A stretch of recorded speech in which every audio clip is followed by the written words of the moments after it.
So hello Karunadu and welcome back to high fuel Kannada. ಇವತ್ತು Skoda ಶೋರೂಮಿಗೆ ಬಂದಿದ್ದೀವಿ. Fact ಏನಂದರೆ ನಾನು ಚಾನಲ್ ಶುರು ಮಾಡಿದಾಗಲೇ ಒಂದು ಸ್ಕೋಡಾ ಕಾರ್ನ ರಿವ್ಯೂ ಮಾಡಬೇಕು ಅಂತಿದೆ, ಬಟ್ ಅನ್ಫಾರ್ಚುನೇಟ್ಲಿ ಅದು ಏನೇನೋ ಆಗೋಯ್ತು. ಅಂದರೆ ಬೇರೆ ಹುಂಡೈ ಸಿಕ್ತು ನನಗೆ, ಅದಾಗಿದ್ದರಿಂದ ಸ್ಕೋಡಾ ಮಾಡೋಕ್ಕಾಗಿಲ್ಲ. ಸೊ ಎಷ್ಟೋ ದಿನ ಆದಮೇಲೆ ಸ್ಕೋಡಾ ಶೋರೂಮಿಗೆ ಬಂದಿದ್ದೀನಿ. ಇವತ್ತು ಮೇ ಬಿ ನಾನು ಸ್ಲಾವಿಯಾ ಡ್ರೈವ್ ಮಾಡ್ಬೋದು, ಬಟ್ ನೋಡೋಣ ಟೆಸ್ಟ್ ಡ್ರೈವ್ ವೆಹಿಕಲ್ ಯಾವುದಿದೆ ಅದ್ರ ಮೇಲೆ ಡಿಪೆಂಡ್. ಸೊ ಶೋರೂಮ್ ಒಳಗಡೆ ಒಂದು ವೈಟ್ ಸ್ಲಾವಿಯಾ ನಿಂತಿದೆ, ನೋಡೋಣ. Come on let's go.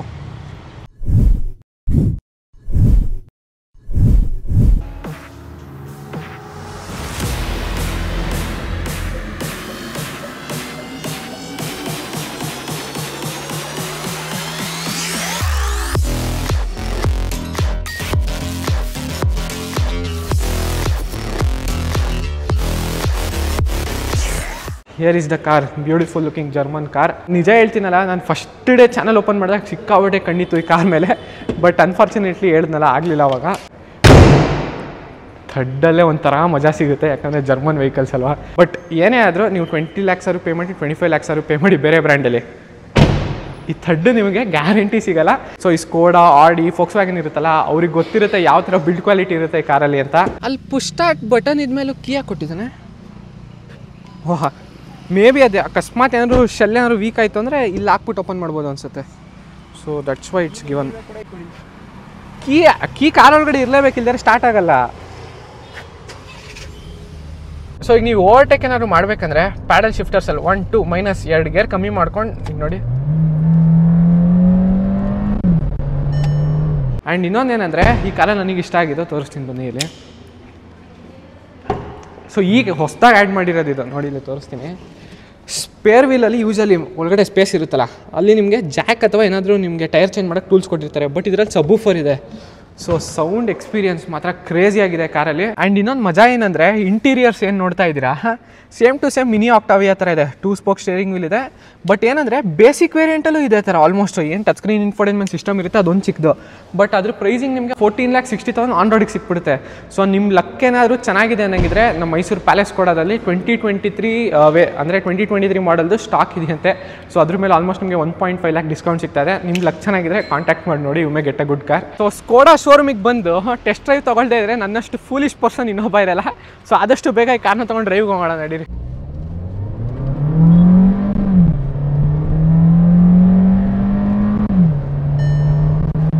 ಆ್ಯಂಡ್ ಅದೇ ಹೇಳಿದ್ನಲ್ಲ, ನಿಮಗೆ ಅಕಸ್ಮಾತ್ ಸ್ಟಾಕ್ ಏನಾದರೂ ನಿಮಗೆ ಇನ್ಫಾರ್ಮೇಷನ್ ಬೇಕು ಅಂದರೆ ಪ್ಯಾಲೇಸ್ ಕೊಡೋ ಅವ್ರ ಕಾಂಟ್ಯಾಕ್ಟ್ ನಂಬರ್ನ ನಾನು ಡಿಸ್ಕ್ರಿಪ್ಷನ್ ಬಾಕ್ಸಲ್ಲಿ ಹಾಕಿರ್ತೀನಿ, ಇಲ್ಲಾಂದರೆ ಅಡ್ರೆಸ್ ಕೊಟ್ಟಿರ್ತೀನಿ. ಮೈಸೂರಲ್ಲಿ ಇರೋರು ಬಂದು ಚೆಕ್ ಮಾಡ್ಬೋದು. ಸ್ಕೋಡಾದಲ್ಲಿ ಒಂದು ಡಿಫ್ರೆನ್ಸ್ ಏನು ಗೊತ್ತಾಗಲ್ಲ ಅಂದರೆ, ನಿಮಗೆ 1 ಲೀಟರ್ ಆದರೂ ತೊಗೊಳ್ಳಿ, 1.5 ಲೀಟರ್ TSI ಆದರೂ ತೊಗೊಳ್ಳಿ, ಬ್ಯಾಡ್ಜ್ ಏನೂ ಸಿಗೋಲ್ಲ. ಅದೇ ನಿಮಗೆ ಫೋಕ್ಸ್ವ್ಯಾಗನ್ ವರ್ಟಸಲ್ಲಿ GT ಅಂತ ಸಿಗುತ್ತೆ. ಬಟ್ ಹಿಂದ್ಗಡೆ ನಾನು ತೋರಿಸ್ತೀನಿ ನೋಡಿ ಇಲ್ಲಿ. ಸೊ ಈಗ ಮೇ ಬಿ ಒಂದು 6 months ಏನೋ 1.5 TSI ಬ್ಯಾಡ್ಜ್ ಕೊಡ್ತಾ ಇದ್ದಾರೆ. ಬಟ್ ನನಗೆ ತುಂಬ ಇಷ್ಟ ಆಗಿದೆ ಅಂದರೆ ಬೂಟ್ ಸ್ಪೇಸ್ ಮಾತ್ರ ತುಂಬ ಜಾಸ್ತಿ ಇದೆ. 521 ಲೀಟರ್ಸ್ ಆರಾಮಾಗಿ ಒಬ್ಬನ ಮಲಗಿಸ್ಬೋದು, ಅಷ್ಟು ಜಾಗ ಇದೆ. ಆ್ಯಂಡ್ ಸ್ಲಾವಿಯಾದಲ್ಲಿ ಇನ್ನೊಂದೇ ಅಂದರೆ ಹಿಂದ್ಗಡೆ ಕೂರೋರಿಗೆ ಕಂಫರ್ಟ್ ಮಾತ್ರ ಅಮೇಜಿಂಗ್ ಆಗಿದೆ. ತೋರಿಸ್ತೀನಿ ನೋಡಿ ಇಲ್ಲಿ. So leg room, knee room ಏನು ಮಾತಾಡೋಂಗಿಲ್ಲ, because this is a sedan. And sunroof ಬಂದು ನೀವು ಕುಶಾಕಾದರೂ ತೊಗೊಳ್ಳಿ, ಸ್ಲಾವಿಯಾ ಆದರೂ ತೊಗೊಳ್ಳಿ, ನಾರ್ಮಲ್ ಅದೇ ಥರ ಸನ್ ರೂಫ್ ಸಿಗುತ್ತೆ, ಪ್ಯಾನೋರಾಮಿಕ್ ಸಿಗೋಲ್ಲ. ಸೊ ಸೆಂಟರಲ್ಲಿ ಕೂರೋರು ಸ್ವಲ್ಪ ಚಿಲ್ಲಾಗಲಿ ಅಂತ 2 AC ವೆಂಟ್ಸ್ ಕೊಟ್ಟಿದ್ದಾರೆ, ಚಾರ್ಜಿಂಗ್ ಪೋರ್ಟ್ಸ್ ಇದೆ. ಬಟ್ ನನ್ನ ಪ್ರಕಾರ ರೇರ್ AC ವೆಂಟ್ಸ್ ಏನು ಯೂಸ್ ಇಲ್ಲ, ಫ್ರಂಟ್ AC ನೇ ಅಷ್ಟು ಚಿಲ್ಲಾಗಿ ಹೊಡಿಯುತ್ತೆ. ರೇರ್ ಡೋರ್ ಪ್ಯಾಡ್ಸ್ ಸ್ವಲ್ಪ ಸಾಫ್ಟ್ ಟಚ್ ಮೆಟೀರಿಯಲ್ ಇನ್ನೂ ಜಾಸ್ತಿ ಯೂಸ್ ಮಾಡ್ಬೋದಿತ್ತು ಇಲ್ಲಿ. But ground clearance okay. ನಾನು ಮೇಜರ್ ನನಗೆ ಕ್ವಶನ್ ಇದ್ದಿದೆ ಅದು, ಯಾಕಂದರೆ ವೆಂಟೋ ಅಥವಾ ರ್ಯಾಪಿಡ್ ನಾನು ಡ್ರೈವ್ ಮಾಡಿದಾಗ ಸ್ವಲ್ಪ ಟಚ್ ಆಗ್ತಿತ್ತು. ಬಟ್ ಇದರಲ್ಲಿ 180 mm ಇದೆ ground clearance, more than enough ನಮ್ಮ ಇಂಡಿಯನ್ ರೋಡ್ಸ್ಗೆ. ಆ್ಯಂಡ್ ಸಸ್ಪೆನ್ಷನ್ ಸ್ವಲ್ಪ ರೀಟ್ಯೂನಿಂಗ್ ಮಾಡಿದ್ದಾರೆ, ಚೆನ್ನಾಗಿದೆ. ಬಟ್ ನೋಡೋಣ ಓಡಿಸಿ. ಆದರೂ ಟೈರ್ ಸೈಜ್ ಬಂದು ಆಲ್ಮೋಸ್ಟ್ ನಿಮ್ಗೆ ಎಷ್ಟು 16 ಇಂಚ್ ಅನಿಸುತ್ತೆ, maybe 16 inch dual tone diamond cut alloy wheels ಕೊಟ್ಟಿದ್ದಾರೆ. ರೇರಲ್ಲಿ ಡಿಸ್ಕ್ ಕೊಡ್ಬೋದಿತ್ತು, ಮಿಸ್ಸಿಂಗ್. ಬಟ್ ಏನು ನೆಸೆಸಿಟಿ ಇಲ್ಲ, front disc more than enough. And ಈ ಸ್ಲಾವಿಯಾದ ಕಾಂಪಿಟೇಟರ್ಗಳೆಲ್ಲ ಯಾವುದು ಗೊತ್ತಾ ಹೆದರ್ಕೊಳ್ಳೋದು, ತೋರಿಸ್ತೀನಿ ನೋಡಿ ಈಗ. So 1.5 litre TSI EVO engine, under the hood ನಿಮಗೆ 150 bhp ಪವರ್ ಬರುತ್ತೆ, 250 Nm ಆಫ್ ಟಾರ್ಕ್. ಬಟ್ ಏನು ಇನ್ನೊಂದು ಫ್ಯಾಕ್ಟ್ ಏನಂದರೆ, ಇದು ಇಂಜಿನ್ ಏನು ನೋಡ್ತಾ ಇದ್ದೀರಾ, ಇದು ಇಂಪೋರ್ಟೆಡ್ ಇಂಜಿನ್. ಕಾರ್ ಬಂದು ಇಂಡಿಯಾಲೇ ಮ್ಯಾನುಫ್ಯಾಕ್ಚರ್ ಆಗುತ್ತೆ, ಬಟ್ ಇಂಜಿನ್ ಬಂದು ಆಚೆಯಿಂದ ಬರೋದು. ಸೊ ನಿಮಗೆ ರಿಲಯಬಿಲಿಟಿ ಅನ್ನೋದು ಕ್ವಶನ್ ಮಾರ್ಕೇ ಇರಲ್ಲ. ಆ್ಯಂಡ್ ಇನ್ನೂ ಸುಮಾರು ಜನ ಹೇಳೋದು ಕೇಳಿದ್ದೀನಿ ಏನಂದರೆ, ಈ ಸ್ಕೋಡಾದವ್ರದ್ದು ಮೇಂಟೆನೆನ್ಸ್ ಕಾಸ್ಟ್ಲಿ ಅದು ಇದು ಅಂತ.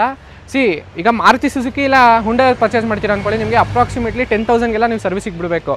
ಬಟ್ ಸ್ಕೋಡಾ ನೀವು ಜರ್ಮನ್ ಬ್ರ್ಯಾಂಡ್ಗಳು ತೊಗೊಂಡ್ರೆ ನಿಮಗೆ 15,000 ಕಿಲೋಮೀಟರ್ಸ್ ಒನ್ಸ್. ಸೊ ಆಲ್ಮೋಸ್ಟ್ ನಿಮಗೆ ಇಲ್ಲಿ 2 ಸತಿ ಮಾಡಿಸೋದು, ಅಲ್ಲಿ 3 ಸತಿ ಮಾಡಿಸ್ಬೇಕು. ಸೊ ನಿಮಗೆ ಮನೆಯಿಂದ ಆಫೀಸಿಂದ ಮನೆ ಏನಂಗಿದ್ರೆ ಹೇಳಿದ್ನಲ್ಲ 1000cc TSI ಇಂಜಿನ್ ಅಂತ 1 ಲೀಟರ್ ಅಂತ ಕರಿತೀವಿ. ಸೊ ಅದು ಮೋರ್ ದೆನ್ ಎನಫ್. ಏನು ಅಪ್ರಾಕ್ಸಿಮೇಟ್ಲಿ ನಿಮಗೆ 180 bhp ಪವರ್ ಇದೆ, 170 Nm ಫಾರ್ ಬೆಟರ್ ಅದು ಬೇರೆ ಬ್ರ್ಯಾಂಡ್ಸಿಗೆ ಕಂಪೇರ್ ಮಾಡಿದ್ರೆ. ಅಕಸ್ಮಾತ್ ಹೈವೇಸಲ್ಲೆಲ್ಲ ಫುಲ್ ಕ್ರೂಸ್ ಮಾಡ್ತೀನಿ, ನನಗೆ ಪರ್ಫಾರ್ಮೆನ್ಸೇ ಬೇಕು ಅನ್ನಂಗಿದ್ರೆ 1.5 with DSG gear box. So approximately ನಿಮಗೆ ಬೇಸಿಕ್ ವೇರಿಯಂಟ್ ಬಂದು 14,42,000. ಇನ್ನು ಟಾಪ್ ಆ್ಯಂಡ್ ಬೇಕು ಅಂದರೆ ಅದೇ ಅಲ್ಲಿ ಈಗ ತೋರಿಸಿದ್ನಲ್ಲ ವೆಹಿಕಲ್, ಅದು ಬಂದು ನಿಮಗೆ 23,81,000 ಆಗುತ್ತೆ. ಆಟೋಮೆಟಿಕ್, ಅದು ಆಟೋಮೆಟಿಕ್ ಬೇಡ ಅನ್ನಂಗಿದ್ರೆ ಮ್ಯಾನ್ಯಲ್ಗೆ ಇನ್ನೂ ಆಲ್ಮೋಸ್ಟ್ ನಿಮಗೆ ಸ್ವಲ್ಪ 1 lakh ಮೇಲೆ ಕಮ್ಮಿ ಆಗುತ್ತೆ. ಆ್ಯಂಡ್ ಅದನ್ನು ಸ್ಕೋಡಾ ಸ್ಲಾವಿಯಾದಲ್ಲಿ ಆ್ಯಕ್ಚುಲಿ ಇದನ್ನು ಕ್ರ್ಯಾಶ್ ಟೆಸ್ಟ್ ಮಾಡಿದಾಗ 5 ಸ್ಟಾರ್ ಸೇಫ್ಟಿ ರೇಟಿಂಗ್ ಬಂದಿದೆ. ಸೊ ಫೈನಲಿ ಈ ಒಂದು ಪವರ್ಫುಲ್ ಮಿಷಿನ್ನ ಡ್ರೈವ್ ಮಾಡ್ತಾ ಇದ್ದೀನಿ. ಫುಲ್ ವೀಡಿಯೋ ನೋಡಿ ಕ್ರೇಜಿಯಾಗಿರುತ್ತೆ, ಯಾಕಂದರೆ ಈಗ ನೋಡಿ ಡ್ರೈವ್ ಮಾಡ್ತೀನಿ. 3, 2, 1 ಗೋ.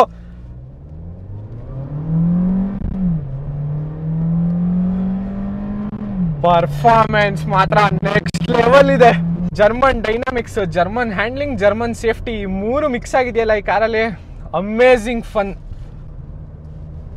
ಸ್ಟೇರಿಂಗ್ ರೆಸ್ಪಾನ್ಸಸ್ ಸಖತ್ತಾಗಿದೆ, ಯಾಕಂದರೆ ಸಿಟಿಲಿ ಡ್ರೈವ್ ಮಾಡ್ಬೇಕಾದ್ರೆ ಫುಲ್ಲು ಸ್ಮೂತ್ ಆಗಿರುತ್ತೆ, ಹೈವೇಸಲ್ಲಿ ಹೋಗ್ಬೇಕಾದ್ರೆ ಅಷ್ಟೇ ಹಾರ್ಡ್ ಆಗುತ್ತೆ.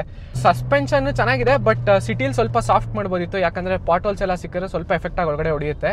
ಆ್ಯಂಡ್ ಒಂದೇನಂದರೆ ಹೈವೇ ಡ್ರೈವಿಂಗಿಗೆ ಮಾಡಿಸಿದಂಥ ಕಾರ್ ಅನ್ಬೋದು, ಯಾಕಂದರೆ ಈಗ ಸ್ಪೋರ್ಟ್ಸ್ ಮಾಡಲ್ ಹಾಕಿದ್ದೀನಿ. ಪ್ಯಾಡಲ್ ಶಿಫ್ಟರ್ಸ್ ಇದೆ, ಈಗ ನೋಡಿ ಮೈನಸ್ ಮಾಡ್ತೀನಿ. 4th ಗೇರಲ್ಲಿದೆ, 3rd ಗೇರ್, 2nd ಗೇರಲ್ಲಿ ಮಾತ್ರ 3rd ಗೇರ್ಗೆ ಶಿಫ್ಟ್ ಮಾಡಿದೆ, 4th gear, 5th gear. But ಏನಂದರೆ ಎನಿ ಟೈಮ್ ನೀವು ಈ ಥರ ಡ್ರೈವ್ ಮಾಡಿಬಿಡಿ, ಸ್ವಲ್ಪ ಗೇರ್ ಬಾಕ್ಸಿಗೆ ಎಫೆಕ್ಟ್ ಆಗುತ್ತೆ. ಬಟ್ ನಾರ್ಮಲ್ ಡ್ರೈವ್ ಮಾಡ್ತೀನಿ, ಹೈವೇಸಲ್ಲಿ ಎಲ್ಲ ಈ ಥರ ಪರ್ಫಾರ್ಮೆನ್ಸ್ ಬೇಕು ಅನ್ನಂಗಿದ್ರೆ one of the perfect car made for you. So ಸಡನ್ನಾಗಿ ಯಾರಾದರೂ ಅಡ್ಡ ಬಂದರೂ ಬ್ರೇಕ್ ಮಾಡಬೇಕು ಅಂದರೆ ನೀವು ಹೇಳ್ದಂಗೆ ಕೇಳುತ್ತೆ. ಬೇರೆ ಕಾರ್ ಥರ ನಿಮಗೆ ಸ್ಲೈಡ್ ಆಗೋದಾಗಲಿ ಇಲ್ಲ, ಒಂಥರ ನಿಮಗೆ ಆ ಫೀಲಿಂಗ್ ಗೊತ್ತಾಗುತ್ತೆ ಕಾರ್ ಅಷ್ಟು ಸ್ಟೇಬಲ್ ಆಗಿಲ್ಲ ರೋಡಲ್ಲಿ ಅನ್ನೋದು. ಬಟ್ ಸ್ಕೋಡಾ ಸ್ಲಾವಿಯಾದಲ್ಲಿ ಆ ಮಿಸ್ಟೇಕ್ಸ್ ಅನ್ನೋದೇ ಇಲ್ಲ ಕಾರಲ್ಲಿ. ಈಗ ನೋಡಿ ಪರ್ಫಾರ್ಮೆನ್ಸ್ ಬೇಕಾ, ಥ್ರಾಟಲ್ ಕೊಟ್ಟಿದ ತಕ್ಷಣ ಪಟ್ಟನ್ ನಿಂಗೆ ರೆಸ್ಪಾನ್ಸ್ ತಗೊಳುತ್ತೆ. ಸೊ 1 ಲೀಟರ್ TSI ಅದೊಂಥರ ಓಕೆ, ಅದು ಚೆನ್ನಾಗಿದೆ, ಪರ್ಫಾರ್ಮೆನ್ಸ್ ಇಲ್ಲ ಅಂತ ಹೇಳಲ್ಲ. But 1.5 litre TSI one of the best engine ever made ಅಂತಾನೆ ಹೇಳ್ಬೋದು. ಆ್ಯಂಡ್ ಇಂಪಾರ್ಟೆಡ್ ಹೇಳಿದ್ನಲ್ಲ ಅವಾಗಲೇ, ನೀವು ಒಂದು ಕೈಯಲ್ಲಿ ಡ್ರೈವ್ ಮಾಡ್ತಿದ್ದೀರಾ ಅನ್ಕೊಳ್ಳಿ, ಇಲ್ಲೂ ಗೇರ್ ಶಿಫ್ಟ್ ಮಾಡ್ಬೋದು. ಇಲ್ಲಿ ಮೈನಸ್ ಮಾಡಿದೆ ನೋಡಿ, M5, M4, M3 ಅಂದರೆ 3rd ಗೇರಿಗೆ ಬಂದಿರುತ್ತೆ ಯೂಶಲಿ. ಸೊ ಇನ್ನೂ ಜಾಸ್ತಿ ಮಾಡಬೇಕಂದ್ರೆ ಪ್ಯಾಡಲ್ ಶಿಫ್ಟರ್ಸಲ್ಲಿ ಒಂದೊಂದಾಗಿ ಶಿಫ್ಟ್ ಮಾಡ್ಕೋತೀನಿ. ಡ್ರೈವಿಂಗ್ ಮಾತ್ರ ಸಖತ್ ಈಸಿಯಾಗಿದೆ. ಆ್ಯಂಡ್ ನನ್ನ ವರ್ಡ್ಸಲ್ಲಿ ಎಕ್ಸ್ಪ್ಲೇನ್ ಮಾಡೋಕ್ಕಾಗ್ತಾಯಿಲ್ಲ, ಅಷ್ಟೊಂದು ಎಕ್ಸಾಜರೇಟ್ ಆಗಿಬಿಟ್ಟಿದ್ದೀನಿ. ಸೊ 0 to 100 ರನ್ ಮಾಡೋದಾದರೆ 8.9 ಸೆಕೆಂಡ್ಸಲ್ಲಿ ಮಾಡ್ಬೋದು ಈಸಿಯಾಗಿ. ಆ್ಯಂಡ್ ಇದರಲ್ಲಿ ಆಕ್ಟಿವ್ ಸಿಲಿಂಡರ್ ಟೆಕ್ನಾಲಜಿ ಅಂತಿದೆ. ಸಿಂಪಲ್ಲಾಗಿ ಹೇಳೋದಾದರೆ ಅರ್ಧ ಇಂಜಿನ್ ಆಫ್ ಆಗೋದಂಗೆ, ಯಾಕಂದರೆ 4 ಸಿಲಿಂಡರ್ ಇರುತ್ತೆ, ಅದರಲ್ಲಿ 2 ಸಿಲಿಂಡರ್ ಶಟ್ ಡೌನ್ ಆಗುತ್ತೆ. ಸೊ ಆ 2 ಸಿಲಿಂಡರ್ ಏನು ಪಂಪ್ ಮಾಡ್ತಾ ಇರುತ್ತೆ ಫ್ಯೂಯಲ್, ಅದೆರಡು ಕಟ್ ಆಫ್ ಆಗಿರುತ್ತೆ. ಸೊ ಫ್ಯೂಯಲ್ ಎಫಿಷಿಯನ್ಸಿ ಅಂದರೆ ಮೈಲೇಜ್ ಜಾಸ್ತಿ ಆಗಕ್ಕೆ ಆ ಥರ ಫೀಚರ್ ಕೊಟ್ಟಿರ್ತಾರೆ. ಸೊ ಅದೇನಂದರೆ ಎವ್ರಿ ಟೈಮ್ ವರ್ಕ್ ಆಗಲ್ಲ. 1 ಸ್ಪೀಡಲ್ಲೇ ಡ್ರೈವ್ ಮಾಡ್ತಿರ್ತೀರ ಅನ್ಕೊಳ್ಳಿ, ಈಗ 110ಗೆ ಕ್ರೂಸ್ ಮಾಡ್ಕೊಂಡಾಗ 2 ಸಿಲಿಂಡರ್ ಶಟ್ ಡೌನ್ ಆಗುತ್ತೆ, ಇರೋ 2 ಸಿಲಿಂಡರ್ ಡ್ರೈವ್ ಮಾಡ್ತಾ ಇರುತ್ತೆ. ಸೊ ಫ್ಯೂಯಲ್ ಬೇಜಾನ್ ಉಳಿಯುತ್ತೆ. ಆ್ಯಂಡ್ ಈಗ ನೋಡಿ ಪಿಕಪ್ ಬೇಕಾ 1, 2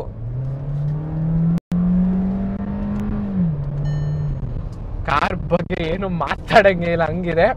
ಆ್ಯಂಡ್ ಸರ್ವಿಸ್ ಇಂಟರ್ವಲ್ಸ್ ಅವಾಗಲೇ ಹೇಳಿದೆ 15,000 ಒನ್ಸಿಗೆ ಈಸಿಯಾಗಿ ಮಾಡಿಸ್ಕೊಬೋದು. ಅದೇ ಬೇರೆ ಬ್ರ್ಯಾಂಡ್ಸಲ್ಲೆಲ್ಲ ಆದರೆ ನೀವು 10,000ಗೆ ಮಾಡಿಸ್ಕೋಬೇಕು. ಬಟ್ ಒಂದೇನಂದರೆ ಈ ಥರ ಪರ್ಫಾರ್ಮೆನ್ಸ್ ನಿಮಗೆ ಬೇಕು ಅಂದರೆ 23 lakhs ಇನ್ವೆಸ್ಟ್ ಮಾಡಬೇಕಾಗುತ್ತೆ.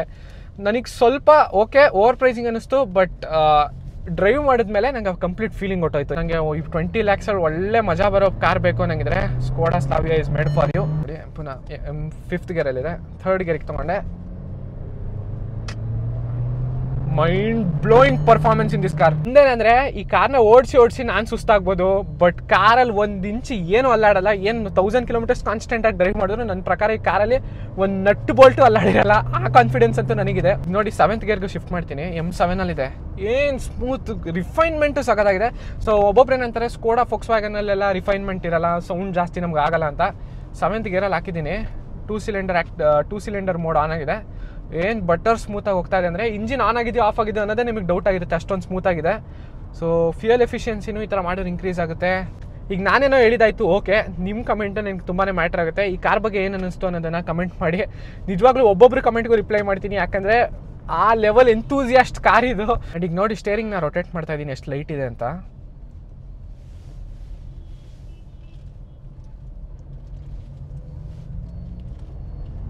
ನೋಡಿದ್ರಲ್ಲ ಎಷ್ಟು ಬೇಗ ರೊಟೇಟ್ ಆಯಿತು.